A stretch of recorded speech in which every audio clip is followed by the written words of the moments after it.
Hi, I'm Matt from HockeyReviews.ca, and this is kind of an unboxing show off of the STX RX3 hockey gloves. So thank you very much to STX for sending me these, as long as a shirt and a hat to do a review on. So again, STX sent me these, so full disclosure, I did not buy them. I'm going to be doing a review on these, just talk about their features and how they play and everything like that. So I'll do a quick overview of them right away. Let me first say that I've been a fan of STX gloves and sticks in the past from the very first line. So this is nice to get an opportunity to try out these ones. So the RX3 is the more anatomical fit, as you can see by the design here. It's not their full roll fit. They have a pretty interesting palm. It's called the super fabric. You can see a lot of companies go with kind of a Kevlar material in their palm for more durability.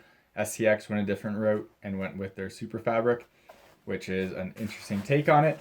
It is very comfortable. On the inside, it's lined with just a black kind of nylon that is not as soft as the palm itself, but it is softer than the super fabric itself, so it is pretty comfortable.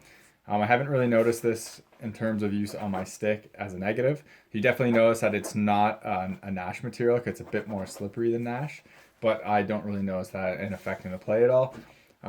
This glove to me fits pretty big, and I'll explain that in a second. It has a very nice flex thumb. This is probably the best flex thumb there is, besides the three-piece one that is on all the Bauer gloves. It kind of separates from back here too. This flexes crazes like really, really well, so good job STX on that. I like the palm. I like how much this covers. Sorry, the cuff. I really like how the cuff really covers quite a bit. It does flex a bit with you as well, so that's always nice.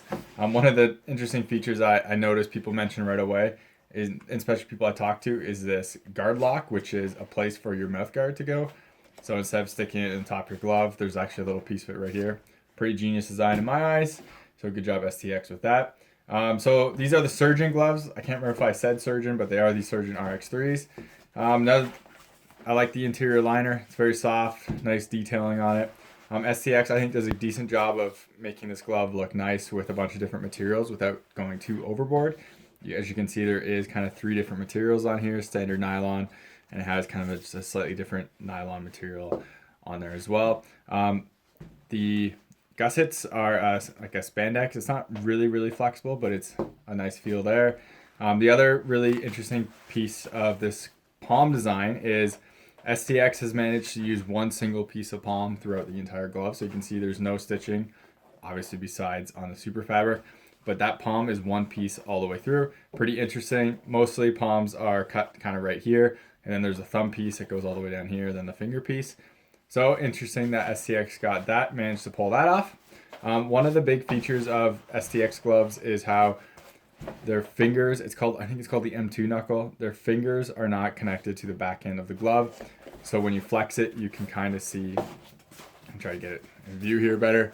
You can see how it pulls apart right there. And you can kind of pull it apart to see as well. As you can see, that's not connected to the back end. STX's thoughts behind that are it allows your fingers to be more mobile without pulling the backhand down as well, which is true. That is what it does. Now, I personally don't feel that pulling the backhand is a negative thing. I find it that's how your gloves kind of flex with your hand, which I'm okay with. This does, as you can see, kind of opens up spots here. I would be hypocritical if I didn't mention that, since I did on my Warrior gloves. So when the full review of these comes out, I will talk about that more. But it is one of the features STX has, and the fingers are certainly extremely, extremely mobile. Now these are 15s. I always wear 15s for especially anatomical gloves. There's like one glove I can't wear a 15 with, and that is the Warrior Alphas, because they're too long, so I have to kind of go to 14s. These actually play too long right now for me, and the reason being is because of this M2 knuckle. So I find that my fingers, when they're the M2 knuckle is just normal and how it kind of separates like that, my fingers are kind of lost in the glove. They're basically down here, not at the end. So the glove plays bigger. I find that if I keep the knuckle kind of tighter, it makes the fingers tighter, and then it fits to me like a true 15, not slightly bigger. So I'll see how that plays in the future in the full review. But as it stands, that's it for now. I like these gloves so far. They're pretty comfortable, very broken in out of the box. We'll see how protection is, and we'll see how the M2 knuckle is. Thank you very much for STX for sending these to me. You can check them out on their website, buy them direct. I think these cost $100, which is way cheaper than all the comparables, like the top end other gloves. And this is a pretty solid glove for that price so far. But again, wait for the full review. So thank you very much for watching. I hate to say this, remember to subscribe to me, follow me on Twitter and Instagram, and if you have any questions or anything, comment below. I also hate to say this, if you ever buy a piece of gear or don't because of one of my reviews, please reach out to that company on social media. It just helps me get exposure so I can get stuff like this and talk about it. So that's it. Thank you very much for watching, and take it easy.